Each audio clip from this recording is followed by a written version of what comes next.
श्लोक 64. सर्वगुह्यतमं भूय शृणु मे परमं वचः इष्टोऽसि मे दृढमिति ततो वक्ष्यामि ते हितम्. अर्थ, गुह्यातले गुह्य असे माझे भाषण किंवा असा माझा विचार अर्जुना तू पुन्हा एकदा श्रवण कर. कारण काय आहे की तू मला अत्यंत प्रिय आहेस आणि त्याचमुळे मला तुझ्या हिताची गोष्ट सांगणे भाग आहे किंवा मी ती तुला सांगत आहे असे तू लक्षात घे. विवरण पाहूया. भगवंतांनी अर्जुनाला सांगितले की अगदी नीट विचार कर. मी तुला आत्तापर्यंत गुह्य गोपनीय म्हणजेच आत्तापर्यंत जे कोणाला कधीच सांगितलेले नाही आहे अशा प्रकारचे ज्ञान तुला सांगितले आहे. आणि यामध्ये प्रामुख्याने सर्व भावाने हृदयस्थ परमात्म्याला शरण जा, म्हणजेच तुला परमशांतीचा लाभ होईल. माणसाला जेव्हा अशी परमशांती लाभते तेव्हा तो स्वस्थ चित्ताने विचार करू शकतो, अचूक निर्णय घेऊ शकतो. अशावेळी त्याला स्वतःच्या इच्छेने वाटेल तसे वागण्याचे स्वातंत्र्य सुद्धा प्राप्त होते.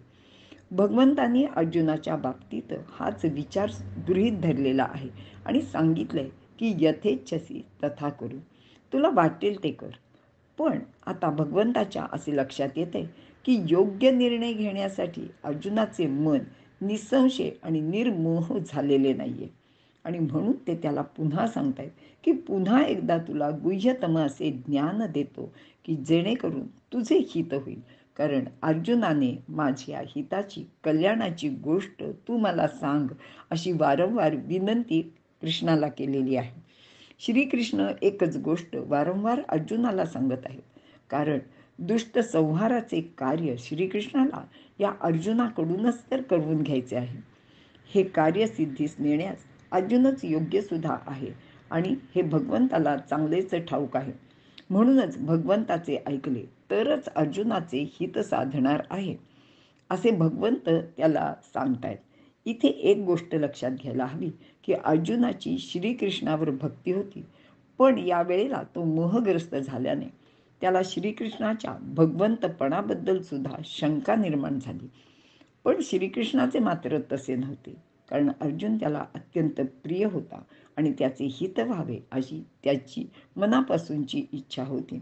इथे भगवंत केवळ आईच्या मायेने म्हणजे मातेच्या मायेने अर्जुनाकडे बघतायत आणि आई जशी आपल्या मुलाला वारंवार सांगते की बाबा रे असे वागू नकोस, असे वागले तर तुझे भले होणार नाही, मी तुला अगदी प्रेमाने समजावून सांगते आणि अगदी तसेच भगवंत इथे सांगत आहेत.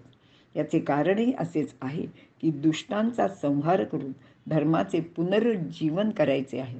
यासाठी त्याला अर्जुनाकडून काही कार्यसुद्धा करून घ्यायचे आहे आणि म्हणूनच हा भगवंत त्याला वारंवार उपदेशसुद्धा करीत होता.